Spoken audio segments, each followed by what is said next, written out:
శ్రీకృష్ణ శరణం మమ. మామకాపరాధశతం క్షమ్యతాంత్వయ. ఇంద్రుడు శ్రీకృష్ణ పరమాత్మను ఉద్దేశించి కీర్తిస్తూ తాను చేసిన అపరాధాన్ని క్షమించమని వేడుకుంటున్నాడు. వేద పురాణాది మూల వేణుగాన క్రీడాలోల. వేద పురాణములకు ఆదిమూలమైన వాడు వేణుగాన క్రీడాలోల. ఆ భగవానుడు నాదావతారుడై ఆవిర్భవించి వేణుగానముతో విహరిస్తున్నటువంటి వాడు. ఆ వేణుగానము క్రీడగా చేస్తూ ఆ క్రీడలోనే ఆనందిస్తున్నటువంటి వాడు. సుందరతర గోకుల శ్రీధరనాథ గోపాల. సుందరతర, సృష్టిలో దేనితో పోల్చి చూసినప్పటికీ దాన్ని మించిన అందం భగవానుడిది. ఆయన్ని మించిన సౌందర్యం దేనికి లేదు. గోకుల శ్రీధరనాథ గోపాల. గోకులాన్ని ఆశ్రయించి గోకుల స్వరూపుడుగా ప్రకాశిస్తున్నటువంటి వాడు శ్రీధరుడు గోపాలుడు. గోకులానికి నాథుడైన ఈ శ్రీధర గోపాల మూర్తిని ఇక్కడ నమస్కరించాడు ఇంద్రుడు. ధారాధరము అంటే మేఘము అని అర్థం. ఆ మేఘము యొక్క ఆకారముతో ఉన్నటువంటి వాడు కనుక ధారాధరాకార అంటే మేఘము వలె నీలిమేని ఛాయతో ప్రకాశించేవాడు. ధీరా, ధీరా అంటే ఏ వికారము లేనటువంటి వాడు. ఘోరారి సంహార, ఘోరమైన శత్రువును సంహరించేటువంటి శూరుడు. నీరజనాభ నిరుపమ, పద్మనాభ. మా ఎదురుగా బాలగోపాలుడుగా కనబడుతున్న నువ్వు పద్మనాభుడవైన నారాయణుడువు. నిరుపమ నిర్మలానంద, నిన్ను ఉపమించడానికి తగ్గ వస్తువు ఈ ప్రపంచంలో లేదు. నిర్మలానంద, మాయామాలిన్యము లేని శాశ్వతమైన ఆనందమే నిర్మలానందము.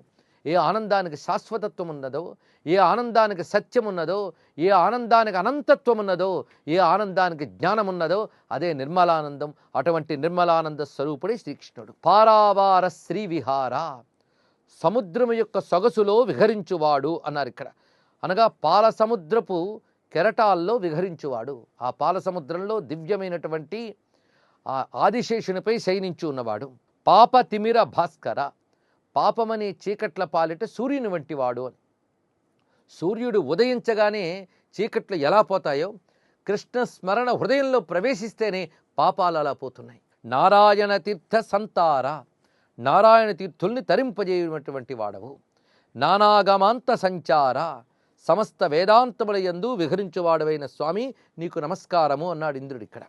అప్పుడు ఆ ఇంద్రుడిని స్వామి క్షమించి అనుగ్రహిస్తూ ఉన్నాడు. అనుగ్రహ వచనములు ఇక్కడ భాగవతంలో కనబడుతున్నాయి. అమరాధీశ్వర లక్ష్మితో తగిలి ఇట్లం ధుండవయ్యున్న నీ సమదోద్రేకము దృంచివైచుటకు ఈ జన్నంబు తప్పించితిన్. ప్రమద శ్రీకుడు దండధారినగునన్ భావింపడు యవ్వాని నిక్కము రక్షింపదలంతు వాని నధనుంగా వింతు జంబాంతక. ఇక్కడ గొప్ప మాట చెప్తున్నాడు స్వామి. అంటే ఇంద్ర గర్వాపహార ఘట్టమని దీనికి పేరు. అదేవిధంగా గోవర్ధనగిరిని ఉద్ధరించిన ఘట్టమని పేరు. ఇక కాసేపట్లో స్వామికి అభిషేకం చేయబోతున్నాడు ఇంద్రుడు.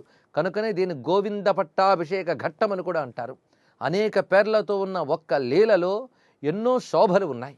ఇక్కడ స్వామి ఇంద్రుడితో చెప్తున్న మాట ఏమిటి అంటే, ఐశ్వర్యంతో కళ్ళు మూసుకుపోయినటువంటి అహంకారి ఉన్నాడే వాడు నన్ను తెలుసుకోలేడు. నీకు సంపద ఉంది, పదవి ఉంది, ఈ రెండిటి చేత కూడా నన్ను తెలుసుకోలేకపోయావు. నన్ను అంటే సత్యస్వరూపమైన పరమాత్మని తెలుసుకోలేకపోయావు. సమదోద్రేకము దృంచివైచుటకు, నీ యొక్క ఈ మదంతో కూడిన ఉద్రేకాన్ని తెంచడం కోసమే నీ యొక్క యజ్ఞాన్ని నేను తప్పించాను సుమా. ప్రమదశ్రీకుడు దండధారిణగునన్ భావింపడు. నేను దండధారిణి అని చెప్పాడు స్వామి. దండధారి అంటే దండము ధరించువాడు అని అర్థం. దండము అంటే శాసనము, ఇది అర్థం. సమస్త జగత్తుని శాసించడమే దండనము. అది ఈశ్వరుని యొక్క కృత్యము. ఈ సమస్త విశ్వాన్ని ఈశ్వరుడు శాసిస్తున్నాడు. అలాంటి ఆ ఈశ్వరుని ప్రమదశ్రీకుడు కానలేడు. ధనముతో మదించిన వాడు తెలుసుకోలేడు. అందుకే నేను అనుగ్రహించదలుచుకున్నప్పుడు వాడి యొక్క అహంకారాన్ని ముందు తెంచివేస్తాను. అహంకారం తెంచడంలో భాగమే ఇప్పుడు నీ యొక్క యజ్ఞాన్ని తప్పించడం. అయితే యజ్ఞాన్ని తప్పిస్తే నువ్వు ఊరుకోలేదు, నువ్వు పొగరు చూపించావు. నీ పొగరుని నేను యుద్ధంతో తప్పించకుండా గోవర్ధనగిరిని ఉద్ధరించడంలో తప్పించాను. ఇక్కడ స్వామి ఇంద్రుడితో యుద్ధానికి వెళ్ళలేదు. ఇది గమనించవలసిన ప్రధాన అంశం. కేవలం తన రక్షణ శక్తిని చూపించి ఇంద్రుడు తనంత తాను కిందకి దిగేటట్టు చేశాడు. అది గొప్ప వైభవం ఇందులో కనబడుతున్నది. ఐరావతం మీద ఎక్కి తిరిగేవాడా, ఇక నుంచేనే బుద్ధి తెచ్చుకుని నేను నిలిపిన అధికారంలో నిలుచుని నా ఆజ్ఞని అనుసరిస్తూ ఉండు. అంతేగాని ఐశ్వర్యాన్ని చూసి మదించకు సుమా. ఆ మదం నీలో పెరగనంత వరకు నీకు శ్రేయస్సు కలుగుతూనే ఉంటుంది అని చెప్పి ఆశీర్వదించాడు. అప్పుడు స్వామితో వచ్చినటువంటి ఆ దివ్యమైనటువంటి గోవులు కూడా ఇక్కడ స్తుతిస్తూ ఉన్నాయి కృష్ణ పరమాత్మని. స్వామి, నువ్వు సమస్తమైన గోవులకు పతివి. గోవులనగా కేవలం బృందావనంలోనూ భూలోకంలో ఉన్న గోవులు మాత్రమే కాదు, విశ్వంలో ఉన్న సమస్త గోవులకు నువ్వే ప్రభు. ఇక్కడ స్వామికి చేయబోతున్నది గోవింద అనే నామంతో కూడిన పట్టాభిషేకం. ఇక్కడి నుంచి కృష్ణ పరమాత్మకి గోవింద అనే వ్యవహారం వస్తున్నది. వేదాలలో భగవాన్ని గోవింద అని పేరున్నది. అలాగే వేదాల్లో గోవిందనామంతో ఉన్న భగవానుడు అవతరించిన తర్వాత కూడా ఆయనకి గోవిందనామం ఇప్పుడు స్వయంగా ఇంద్రుడు ఈ నామాన్ని బిరుదము కింద ఇచ్చి కీర్తిస్తున్నాడు. ఇక నుంచి కృష్ణ పరమాత్మ గోవిందనామంతో కూడా వ్యవహరింపబడుతూ ఉన్నాడు. ఇప్పుడు ఆ కామధేనువులతో ఆ సమస్తమైన దేవగణ మధ్యలో ఆ బృందావన సీమలో కృష్ణ పరమాత్మకి గోవింద పట్టాభిషేకం ఎలా జరుగుతున్నదో ఆ దివ్య వైభవాన్ని రేపటి రోజున పరిశీలిద్దాం. సర్వం శ్రీకృష్ణ చరణారవిందార్పణమస్తు.